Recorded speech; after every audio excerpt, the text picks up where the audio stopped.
Sanibonani molweni ndiyanamkela kwenza se-TV ngesixhosa. Usibongile ke uzihlambela izitya nanko ke ukwenzo ethi gqi echwechwa ezomothusa kwinto eyifestilanyana nje elapha endle. Hayi ke ismiles kubo bayi-2. Unento afihle apha ngemva ke ukwenzo yiflower nanko ke emnika ke usibongile ngelithi uyabulela umncedile ngepresentation yakhe. Ethi nangoku yena uzoba yi-best presenter pha. Uthe ke ucela ke ukumsurprise ke baphume ke bayotya out. Hayi ke usibongile ngokuba nguye ke wamxelela into yoba hayibo kutheni singazutyela apha ekhaya lena sode siphume and kaloku xa uzophuma ngaphandle umuntu onohamba naye nguNomalanga.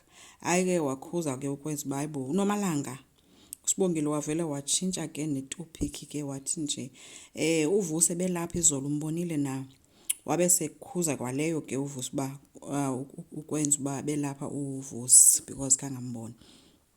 Usibongile ke uthe esaqhubeka ke nokufocusa ke kuhlambeni izitya zakhe because ebedikwa naye lento uba kuthiwa mabaphume kodwa uyazazi loba une-girlfriend enguNomalanga. Watshintsha ke kwenza esithi khondijonge wajika wathatha ifowuni yakhe ke wamfota iflower ke le usibongile uyibeke apha emva kwendlebe. Wamfota ke engasancumanga ke bencumelene nje kuhle nje kubo bayi-2 senje uba i-happiness nje iba all over xa bedibene. So wamfota ke wabe emncoma ke ethi ngathi uyiflower girl. Hayi ke intsini bilapho ke senje uba bekumnandi nje. Uye wamshiya ke wathi ke ucela umshiya aqhubeke nomsebenzi wakhe ke umshiye eblusha ke usibongile.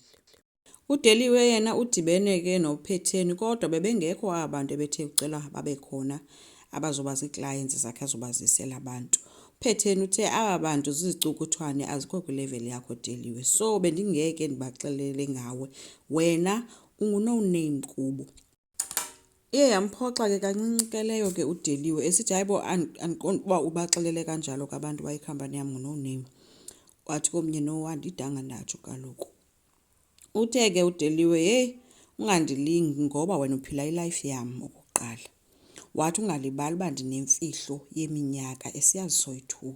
So ndinike abantu ndikwazi ukuzisebenzela ndikwazi ukuziphilisa. Watsho ethi abantu undiqhayisela ngabo mhlaba yazi secret yakho bawukwazi uba ungumntu onjani iyawuphela yonke le nto uyenzayo. Hayi ke uPhetheni uye wathi ke ndingangamncedi kanjani kodwa umngani wam oqotho kangaka. Hayi ndiza kunika umntu ukhona umuntu endimaziyo endizokunika inamba yakhe but uzungalithi vu igama lam. Hayi ke uDeliwe ukhwaza ke evenkileni ke memeza into yoba yo guys tshomi yam lena ntontoni bantu ke bemjongile ke ngulaa mntu ke uqhayisayo excited. Uthe ke uPhetheni ke uyamnika inamba but azange alingamthethe ngegama lakhe wamnika ke. Uthe ke ngokabhizi abhalayo kuDeliwe wathi uPhetheni mamela ke ungaze uphinde undithreatenishe ngohlobo. Uyayazi uba ndisuka phi mina okanye undilibele. Ungaboni lo Phetheni lo endinguye lo Dlama. Uyayazi uba ndingubani. Khangaphendule kuDeliwe uye wamjonga waqhubeka nokubhala iphone numbers ezazinikwayo. So bona boyi-2 bane-history nje enzima kakhulu. Abasebenzi ke banikwe ii-rules ezintsha emveni kwento kaThulisile noMashona. UThulisile ke woxuthile nefowuni kuthiwe uzoyifumana xa kutshona ilanga xa igqibe ukusebenza. Ne-uniform entsha ifihla kwa-cleavage leyo ke nguNomfundo.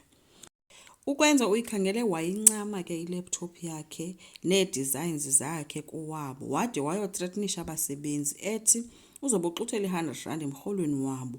Kodwa ke uthe uNeli xa esezincokolela nomamV wathi ukrokrela uVusi ofuna ukumonela ubaby wakhe. Andithi ke uyamthanda maso ukwenza uNeli but ukwenza akazi loo nto yena. UMamV ke uthe yena hayi ukrokrela i-security umkhize. Usibongile ke uye wagcwalisela ukwenzo ke xa bedibane lounge ethi kutheni lento yonke into elahlekileyo ihleli ikhonjwa kubasebenzi wabesithi kodwa komthetho wabo izityebi zinjalo. Ucele uxolo ke ukwenzo. Wathi ke usibongile wena vula amehlo ngoba noYesu wancatshwa ngumuntu olapha ecaleni kwakhe. Wathi vula amehlo kwenza. Uthe esatsho ke ukwenza samamele kwavele kwakhala ifowuni kwanyanzeleka into yoba makaphume ahambe ukwenza.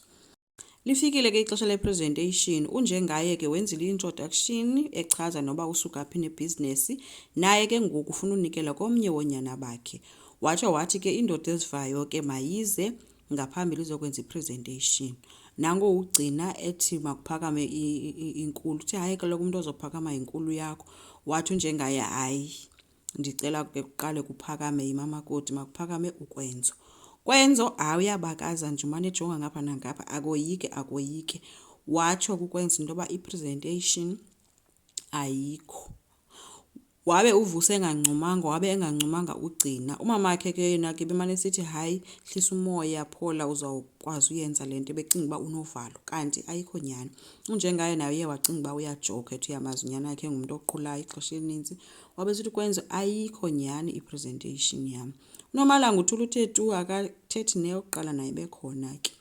Enkosi ngicela siqhubeke, subscribe, silike, singakhomenta futhi bye.